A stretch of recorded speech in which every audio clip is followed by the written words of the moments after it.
ભગવાન આસુરા દરદર મીંડા પાડવા કે મારી ભૂલ છે, મેં જગદંબાનું અપમાન કર્યું છે, મારું સુવર્ણનું અપમાન કર્યું છે, એ મોટી રાણી છે ને હકીકતમાં મોટી રાણી જ છે, મેં ભૂલ કરી છે. હૃદયમાં દુઃખી થતા આંખમાંથી આંસુડા ચાલ્યા જાય છે અને રુક્ષ્મણી માં પાસે આવ્યા છે. સત્યભામા માને વંદન કરી દંડવત પ્રણામ કર્યા છે અને રોવા લાગ્યા છે કે માં મારી ભૂલ થઈ ગઈ, મને ક્ષમા કર. તો તે શું ભૂલ કરી છે કે તમારું અપમાન કર્યું છે અને અપમાન કરવાથી પારિજાતનું વેદ લીધું અને આજે ભગવાન આપણી પાસે હાજર હતી, સેવા હતી. માય હાથ પીટો છો માથે અન્યાય કર્યો છે છતાં અરે પગલી આમાં તે કઈ ભૂલ નથી કરી.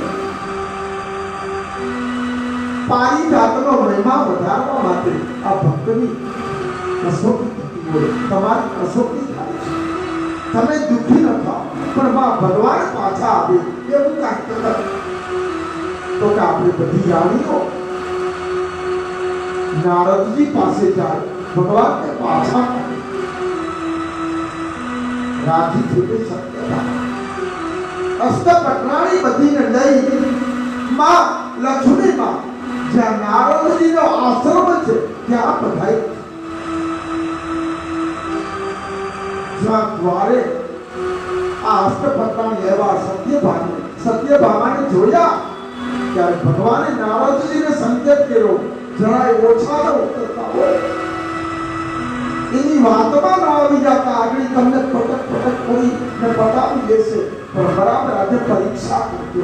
હું કહું ત્યાં સુધી તમે હાર પાડતા. અને લીલા ચાલુ કરી ભગવાન નોકરના કપડા પહેરી દીધા. ભગવાને ધોતિયું ધારણ કર્યું છે, ઉખાડા લીધે છે, માથે એક લંગોટ જેવી ધોતી વાળી છે. સફાઈ કામ કરવા માટે ભગવાનના વાસણને માંજવા માટે બધા જે વસ્તુની જરૂર પડે બધું પોતા પાસે હાથમાં ચાલી રહ્યું. અને દેવીઓ આવીને ભગવાનનું મુખ દર્શન કર્યું કે આ ભગવાન પોતે આ બધા વાસણ માટે રસોઈ બનાવે નોકર બનીને રહ્યા છે. રોવા લાગી છે સત્યભામા કે મેં મારા ભગવાનની આજે કેવી દિશા દોડીને ભગવાનના ચરણમાં જાય છે કે પ્રભુ મને માફ કરો, મને આ ખબર નહોતી, મેં આ કુટેવ મારા અભિમાન હતી, મારા પૈસાના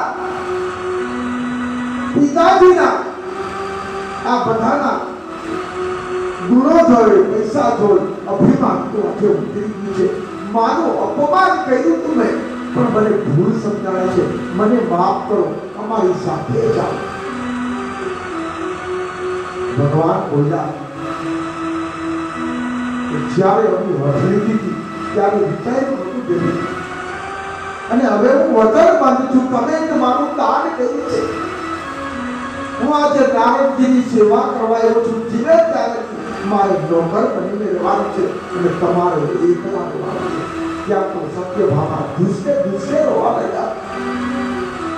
ભગવાન અમુક બોલો, એક ક્ષણ તમારા વગર દ્વારિકામાં જતી નથી અને તમારા દ્વારે અનેક ભક્તો આવે છે, એની રક્ષા કોણ કરશે?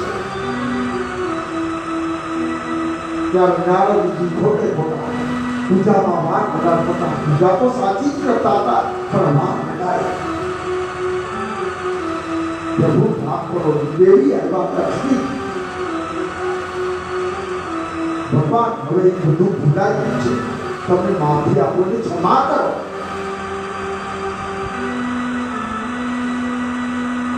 ત્યારે ભગવાન કે છે નારદજી પૂજા કરીને નવરા થાય નિવૃત્તિ વેળે ત્યારે તમે વાત બતાવજો, એ ઉપાય બતાવશે ત્યારે જ હું આવી શકું. વચન બંધ છે.